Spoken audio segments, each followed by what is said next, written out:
There was a mass global public demonstration over the past week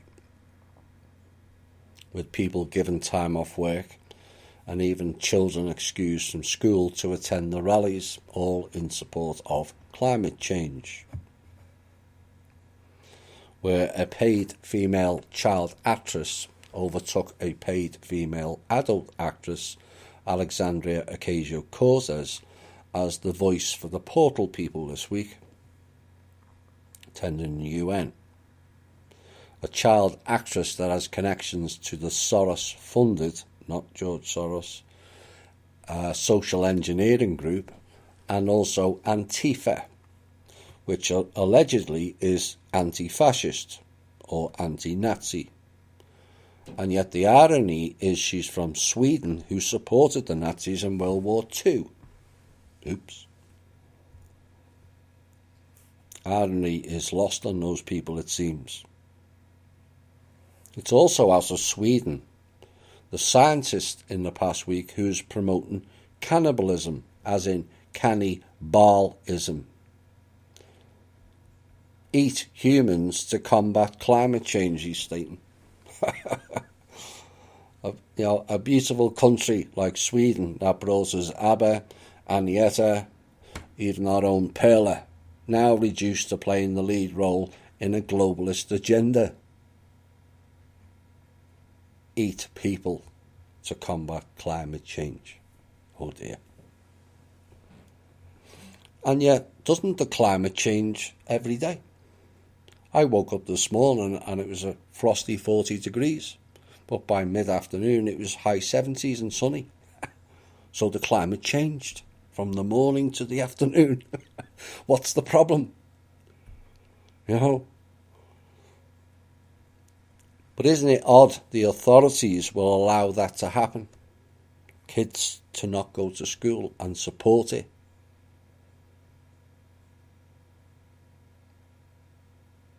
And yet, parents are dragged in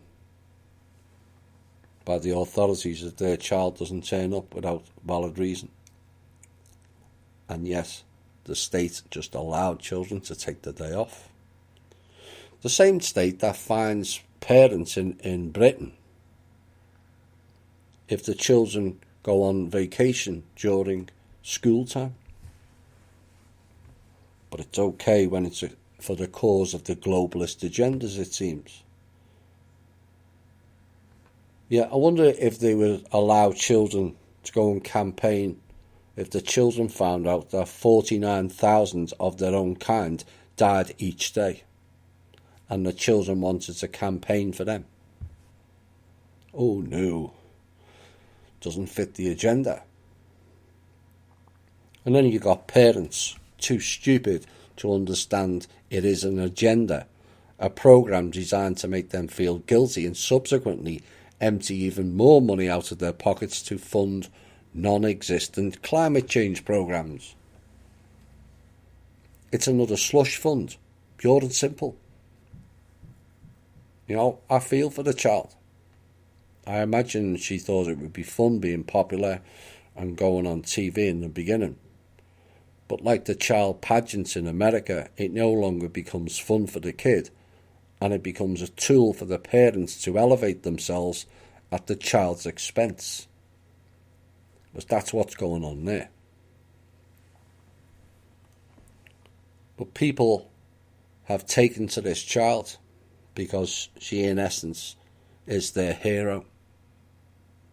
A beacon of their own non-responsibility. This appeals to non-sovereign people, as they feel she speaks for them. But she's also their patsy. And when this fails, like global warming failed, they will turn on her in a flash.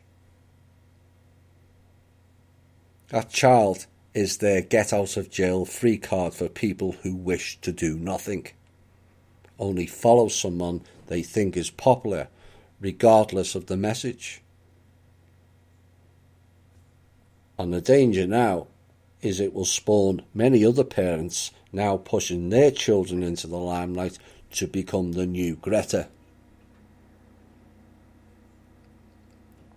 The adults who have done nothing follow this child, as they feel it unburdens their guilt of doing nothing and saying nothing.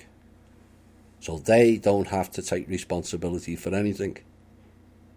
And they're pushing their responsibility onto the child. It's a sad world when people are using children to negate their own responsibilities, whether the cause is valid or not. Parents dragging their children along to these type of think tank sponsored events is a worrying trend. The last time that happened, of using children as activists to push an agenda, triggered this group, did it not? Have we forgotten already? Oh my. Have we forgotten already? That was the Hitler Youth song. All the kids pushing the agenda. And she's the latest. They'll use others. Of course, the last one failed. Hogg. It's trying to get rid of people's guns, so the establishment can then just go and kill people. Funny that, isn't it? Perhaps not.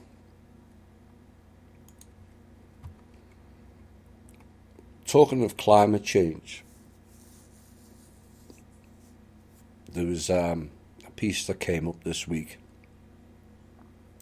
about Antarctic sea ice and how it's barely changed from where it was 100 years ago. Oops. That scientists have discovered after poring over the logbooks of the polar explorers Robert Falcon Scott and Ernest Shackleton. Now, the experts were convinced that the ice at the South Pole had declined significantly since the 1950s, which they feared was driven by man-made climate change. Yeah, right. But new analysis now suggests that conditions are virtually identical to when the Terra Nova and Endurance sailed to that continent in the early 1900s.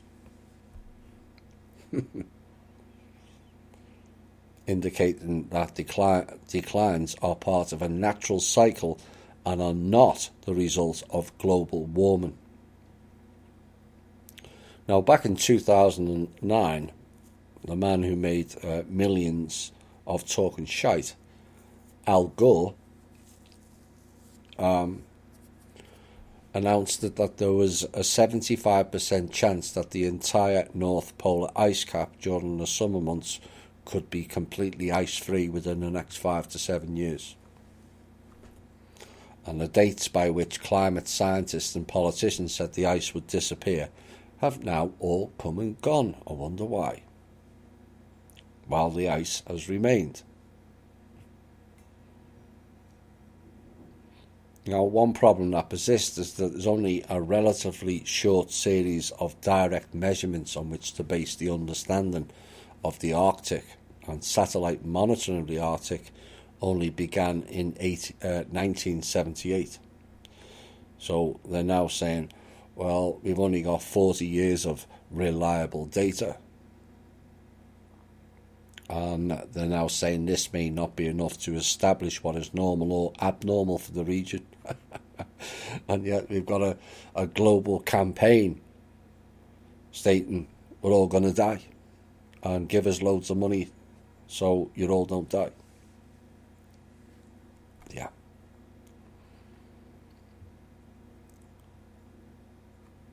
And it said, until the noise of a century of media hype and unscientific speculation about the Arctic has been removed from public debate, science will be unable to explain what, if anything, the signal from the Arctic is telling us. Now, what is fact is that the sea ice in the Antarctic has increased over the past 30 years. Yes, increased. since satellite observations began, and scientists have been grappling to understand this trend in the context of global warming. You won't understand it because it's not real to begin with. So if ice levels were as low as a century ago as estimated in this research, then a similar increase may have occurred between then and the middle of the century, when previous studies suggest ice levels were far higher. Oops. I suggest Greta Thunberg does some of her own research before spouting globalist agendas. There are some regions that ice has receded. Some of the glaciers have receded. But what they're not telling you is there's more ice now than there was in 1999. Why? Because it's moved. Why? It was like the scientists who can't work out why the magnetic field is going a bit haywire. Because the planet's moving. So where there was ice, even if you go on last year, the magnetic north, it's moved 55 kilometres, which is about 35-40 miles-ish. So it moves with it. So does the ice. So there's more ice now collecting near Siberia than Canada. Common sense thinking, you would think. Except they have parameters that they have to work under, and they have to go along with the official narrative, or they lose their grants. That's how it works. That's why you'll never get any real sense out of a scientist who is beholden to a grant.